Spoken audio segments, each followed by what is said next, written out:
आता मटारचा सीझन चालू आहे, त्यामुळे मटारच्या वेगवेगळ्या रेसिपी झाल्याच पाहिजे। आज आपण एकदम पाणीपुरीसारखी टम्म फुगणारी मटार कचोरी कशी बनवायची हे बघणार आहोत। तेही गव्हाच्या पिठापासून खूप खमंग आणि खुसखुशीत कचोरी तयार होते ही। हाय फ्रेंड्स, नमस्कार। मी अमृता, कणे कुकिंग विथ अमृतामध्ये तुम्हा सर्वांचं खूप खूप स्वागत। तर लगेच रेसिपीला सुरुवात करूया। त्या अगोदर तुम्ही जर चॅनलवरती नवीन असाल आणि अजूनही चॅनलला सबस्क्राइब केलं नसेल तर नक्की करा। तसेच बाजूच्या घंटीवर दाबून ऑल बटनवरती देखील दाबा। त्यामुळे काय होतं, मी आता खूप साऱ्या रेसिपीज अपलोड करणार आहे, तेव्हा त्याचं नोटिफिकेशन तुम्हाला येतं आणि तुमची कुठलीही रेसिपी मिस नाही होत। चला तर मग लगेच रेसिपीला सुरुवात करूया। तर आता मटार कचोरी बनवण्यासाठी कचोरीचं आवरण कसं बनवायचं हे आपण पाहूयात। तर इथे मी 1.5 कप गव्हाचं पीठ घेतलेलं आहे। इथे तुम्ही गव्हाच्या पिठाऐवजी मैदा देखील घेऊ शकता। आता लगेच आपल्याला यात 1 छोटा चमचा भरून ओवा घ्यायचा आहे, अर्धा चमचा मीठ घालायचं आहे आणि हे व्यवस्थित मिक्स करून घ्यायचं आहे। हे व्यवस्थित मिक्स झालं की कचोरी छान क्रिस्पी होण्यासाठी आपल्याला यात तेलाऐवजी तूप घालायचं आहे। तूप मी फक्त वितळवून घेतलेलं आहे आणि 1/4 कपाच्या अर्ध तूप इथे घेतलेलं आहे मी। तूप आपल्याला या सर्व पिठाला व्यवस्थित छान चोळून घ्यायचं आहे। आता तूप असं सर्व पिठाला मी व्यवस्थित चोळून घेतलेलं आहे आणि तुम्ही पाहू शकाल हे असं थोडंसं दाबलं की याची मूठ वळते, इतपत आपल्याला यात तूप घालायचं आहे। आता आपल्याला पाणी घालून हे जास्त घट्टही नाही आणि जास्त पातळही नाही, मीडियम कन्सिस्टन्सीमध्ये मळून घ्यायचं आहे। हे पीठ मळायला जास्त पाणी लागत नाही, थोडं थोडं पाणी घालून मी हे व्यवस्थित मळून घेते।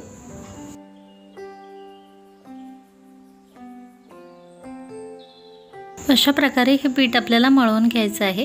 हे पीठ मळण्यासाठी मला अर्ध्या कपापेक्षाही कमी म्हणजेच 1/4 कप आणि थोडंसं वरती 1-2 चमचे पाणी लागलं असेल। हे पीठ आता सुकू नये यासाठी आपल्याला कॉटनच्या कपड्यात गुंडाळून ठेवायचं आहे। आणि लगेच आता सारण कसं बनवायचं हे आपण पाहूयात। सारण बनवण्यासाठी अगोदर आपण मसाला तयार करून घेऊयात। त्यासाठी मी 1 चमचा धने घेतलेला आहे, अर्धा चमचा जिरे घेतलेले आहे आणि अर्धा चमचाच बडीशोप घेतलेले आहे। हे तीनही जिन्नस आता आपल्याला भाजून घ्यायचे आहेत। हे असे व्यवस्थित भाजले की आपल्याला लगेच हे काढून घ्यायचे आहे आणि थंड करून घ्यायचे आहे। आता लगेच याच कढईत आपल्याला मटर तेलात परतवून घ्यायचे आहे। त्यासाठी मी 1 कप मटर घेतलेले आहे आणि थोडंसं अर्धा चमचा फक्त तेल घातलेलं आहे। मटर आता आपल्याला तेलात व्यवस्थित छान परतवून घ्यायचं आहे, यातला कच्चेपणा जावा यासाठी मटर आपल्याला परतवून घ्यायचे आहे। मटर असे फुटायला लागले की लगेच आपल्याला गॅस बंद करायचा आहे आणि मटर देखील आता काढून घ्यायचे आहे आणि हे थंड करून घ्यायचे आहे। तोवर आपले धने जिरे आणि बडीशोप थंड झालेले आहे। आपण याची पावडर बनवून घेऊयात। याची पावडर बनवून घेताना आपल्याला जास्त बारीक पावडर बनवायची नाही आहे, थोडीशी जाडसर पावडर ठेवायची आहे। अशा प्रकारे तुम्ही पाहू शकाल हे मी एका वाटीत काढून घेतलेलं आहे। आता आपल्याला मटार देखील थोडेसे जाडसर वाटून घ्यायचे आहेत। मिक्सर चालू बंद करून अशा प्रकारे मटार आपल्याला वाटून घ्यायचे आहे। तुम्ही पाहू शकाल जास्त बारीक केलेले नाही आहे मी आणि जास्त जाडही ठेवलेले नाही आहे। आता लगेच आपल्याला याचं सारण बनवायचं आहे। त्यासाठी मी कढई गॅसवरती ठेवलेली आहे। कढई छान गरम झाली की आपल्याला यात तेल घालायचं आहे। पळीनं पाऊण पळी तेल घातलेलं आहे मी। चमच्याने म्हणाल तर पोहे खायच्या मोठ्या चमच्याने 2 चमचे तेल घालायचं आहे। तेल छान गरम झालं की आपल्याला चिमूटभर हिंग घालायचं आहे। 7 ते 8 लसणाच्या पाकळ्या अशा बारीक कट करून घ्यायच्या आहे आणि त्या देखील घालायच्या आहे। अर्धा इंच अद्रक कट करून घ्यायचं आहे, तेही घालायचं आहे आणि 2-3 हिरव्या मिरच्या अशा बारीक कट करून घ्यायच्या आहे आणि त्याही घालायच्या आहे। हे आता आपल्याला सोनेरी कलरचे होईस्तोवर तेलात छान परतवून घ्यायचं आहे। त्यानंतर आपल्याला 1/4 चमचा हळद घालायचं आहे। असेल तुमच्याकडे तर 1 चमचा कसुरी मेथी घालायची आहे, नसेल तर काहीच हरकत नाही। तसेच 3/4 चमचा लाल तिखट घालायचं आहे आणि आपण जो मसाला बनवलेला आहे तो मसाला यात घालायचा आहे आणि हे सर्व मसाले आता आपल्याला काही सेकंद फक्त तेलात छान परतवून घ्यायचे आहे। मसाले तेलात छान परतले की लगेच आपल्याला 1.5 चमचा बेसन पीठ घालायचं आहे। बेसन पीठ देखील आपल्याला यात व्यवस्थित मिक्स करायचं आहे आणि अर्धा ते 1 मिनिट फक्त आपल्याला हे छान भाजून घ्यायचं आहे। यातला कच्चेपणा जावा इतपत आपल्याला हे भाजून घ्यायचं आहे। बेसन देखील छान भाजलेलं आहे, तुम्ही पाहू शकाल। लगेच आता आपण जे मटार वाटून घेतलेले आहेत ते मटार यात घालायचे आहे। हे आता आपल्याला या मसाल्यात व्यवस्थित मिक्स करून घ्यायचे आहे। यामध्ये आता आपल्याला चवीनुसार मीठ घालायचं आहे, अर्धा चमचा गरम मसाला घालायचा आहे। तसेच आता तुमच्याकडे जर आमचूर पावडर असेल तर तुम्हाला यात अर्धा चमचा आमचूर पावडर घालायचं आहे। माझ्याकडे आमचूर पावडर नव्हते त्यामुळे मी अर्धा लिंबाचा रस घातलेला आहे यात। हे असं व्यवस्थित मिक्स करून घ्यायचं आहे आणि हे आता आपल्याला कोरडं होईपर्यंत छान परतवून घ्यायचं आहे। यातला ओलसरपणा गेला पाहिजे इतपत।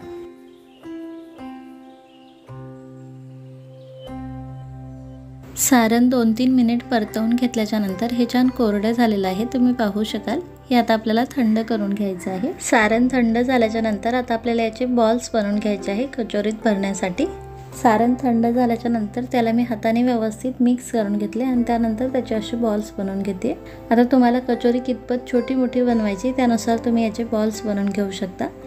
अशा प्रकारे मी सर्व बॉल्स बनवून घेतलेले आहे। आता लगेच आपण कचोऱ्या बनवून घेऊयात। सारण बनवून घेईपर्यंत आवरणासाठीचं आपलं पीठ देखील छान मुरलेलं आहे। याचे देखील आता आपल्याला छोटे छोटे बॉल्स बनवून घ्यायचे आहे, पेड्यासारखे तुम्ही पाहू शकाल। अशा प्रकारे मी सर्व छोटे छोटे गोळे किंवा बॉल्स करून घेतलेले आहे। आता आपण कचोऱ्या बनवून घेऊयात। त्यासाठी मी एक ही लाटी घेतलेली आहे। ही जर कडक झाली असेल तर थोडंसं तेल लावून घेऊन तुम्ही याला थोडंसं मऊ करून घेऊ शकता। कडक नसेल तर मग तेल न लावता देखील कचोरी बनवून घेऊ शकता। आता आपल्याला ह्या हाताने थोडीशी अशी पसरवून घ्यायची आहे आणि त्यानंतर आपण आता जशी पुरणपोळीसाठी पुरण भरण्यासाठी वाटी बनवतो तशाच प्रकारे आपल्याला ही कचोरीची वाटी बनवून घ्यायची आहे आणि त्यानंतर त्यात सारण भरायचं आहे। अंगठा आणि शेजारच्या बोटाच्या मदतीच्या सहाय्याने आपल्याला याची वाटी बनवून घ्यायची आहे। अशा प्रकारे तुम्ही पाहू शकाल। त्यानंतर आता आपल्याला सारण भरायचं आहे। मला वैयक्तिक कचोरीत सारण जास्त आवडतं, त्यामुळे मी सारणाचे बॉल थोडेसे मोठे बनवलेले आहे। तुम्हाला सारण कमी आवडत असेल तर थोडेसे छोटे छोटे बॉल्स करून घेऊ शकता। सारण भरल्याच्या नंतर हे पीठ आपल्याला असं वरती ओढून घ्यायचं आहे आणि त्याचं जे शिल्लक पीठ आहे ते काढून घ्यायचं आहे। टोक असं थोडंसं दाबून द्यायचं आहे आणि गोल गोळा बनवायचा आहे। आपण जे आता सर्व लाट्या बनवलेल्या आहे त्या सर्व लाट्यात अगोदर सारण भरून घेऊयात आणि त्यानंतर त्याला चपटं करून घेऊयात। अजून एक बनवून दाखवते मी तुम्हाला। तुम्हाला असं हाताने करायला जमत नसेल तर तुम्ही लाटी लाटून देखील घेऊ शकता। पीठ बोटाला चिटकत असेल तर थोडंसं बोटाला तेल लावून घेऊ शकता। बोटाला तेल लावल्याने लाटी लवकर पसरते आणि हाताला देखील पीठ चिटकत नाही आणि त्यानंतर अशी वाटी बनवू शकता। त्यानंतर पुन्हा यात सारणाचा गोळा ठेवायचा आहे आणि जे पीठ आहे त्याला असं वरती खेचण्याचा प्रयत्न करायचा आहे आणि दाबून घ्यायचं आहे। अशा प्रकारे तुम्ही पाहू शकाल। एक्स्ट्राचं पीठ जास्त असेल तर काढून घ्यायचं आहे, थोडं असेल तर त्याला असं चिपकून द्यायचं आहे आणि त्यानंतर त्याचा असा गोल गोळा बनवायचा आहे। काही गोळे मी बनवून घेतलेले आहे, काही आता कचोरी तळता तळता बनवून घेणार आहे। गोळे बनवून घेतल्याच्या नंतर त्याला आपल्याला असं हाताच्या तळव्याच्या सहाय्याने चपटा करून घ्यायचं आहे। तुम्ही पाहू शकाल मी कशा प्रकारे करते। तर हे मी आता प्लेटमध्ये काढून घेते आणि राहिलेल्या सर्व गोळ्यांना देखील असा कचोरीचा आकार देते। खूप सोप्या आहेत कचोऱ्या बनवायला, तुम्ही पाहू शकाल। अशा प्रकारे मी कचोऱ्या बनवून घेतलेल्या आहे। ह्यात आपल्याला तळून घ्यायचे आहे। त्यासाठी मी कढईत तेल गरम करायला ठेवलेलं आहे। कचोरी तळण्यासाठी तेल आपल्याला जास्त गरम करून घ्यायचं नाही आहे। कचोरी तेलात टाकल्याच्या नंतर तुम्ही पाहू शकाल अशी तळाशी जाऊन बसते, लगेच फुगून वरती येत नाही आहे। अशाच प्रकारे आपल्याला तेल गरम हवं। आता कढईत जेवढ्या मावतील तेवढ्या कचोऱ्या आपल्याला यात घालायच्या आहे। 5 कचोऱ्या घातलेल्या आहेत मी। आता आपल्याला लगेच याची साईड चेंज करायची नाही आहे, गॅसची फ्लेम देखील वाढवायची नाही आहे। तेल कमी गरम करून घ्यायचे, गॅसची फ्लेम देखील आपल्याला कमीच ठेवायची आहे आणि त्यानंतर आता हळूवारपणे आपल्याला या कचोऱ्या तळू द्यायच्या आहेत। कचोऱ्या तळायला वेळ जरा जास्त लागतो, त्यामुळे बिलकुल घाई गडबड करायची नाही आहे। आरामात कचोऱ्या आपल्याला तळून घ्यायच्या आहे। कचोऱ्या अशा व्यवस्थित तळल्या गेल्या की ऑटोमॅटिक फुलून वरती येतात। तुम्ही पाहू शकाल कचोऱ्या अशा फुलून वरती यायला सुरुवात झालेली आहे। कचोऱ्या अशा फुलून वरती आल्या की त्यानंतर आता आपल्याला याची साईड चेंज करून घ्यायची आहे। तोवर या बिलकुल पलटवायच्या नाही आहेत आपल्याला।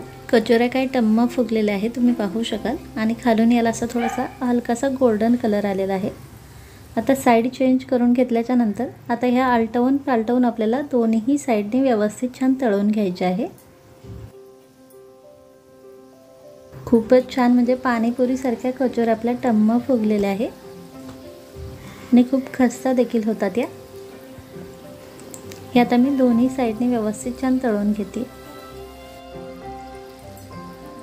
कचोऱ्या आपल्या दोन्ही साईडने छान तळलेल्या आहेत, तुम्ही पाहू शकाल। दोन्ही साईडने खूप छान सुरेख कलर आलेला आहे याला। तर लगेच ह्या मी आता काढून घेते। यातलं तेल आपल्याला निथळवून घ्यायचं आहे। लगेच ह्या कोरड्या झालेल्या आहेत, तुम्ही पाहू शकाल। बिलकुलच तेलकट झालेल्या नाही आहेत आणि खूपच खमंग खस्ता कचोऱ्या आपल्या तयार झालेला आहे। कलरही खूप छान सुरेख आलेला आहे आणि बनवायला तर किती सोपे आहे हे तुम्ही पाहिलंच आहे, त्यामुळे नक्की बनवा, खूप आवडतील तुम्हाला। आणि आता तर मटारचा सीझन आहे, त्यामुळे या खमंग खस्ता कचोऱ्या एकदा तर झाल्याच पाहिजे। दुसरी बॅच देखील आपली तयार आहे। खूप छान टम्म फुगलेल्या आहेत कचोऱ्या।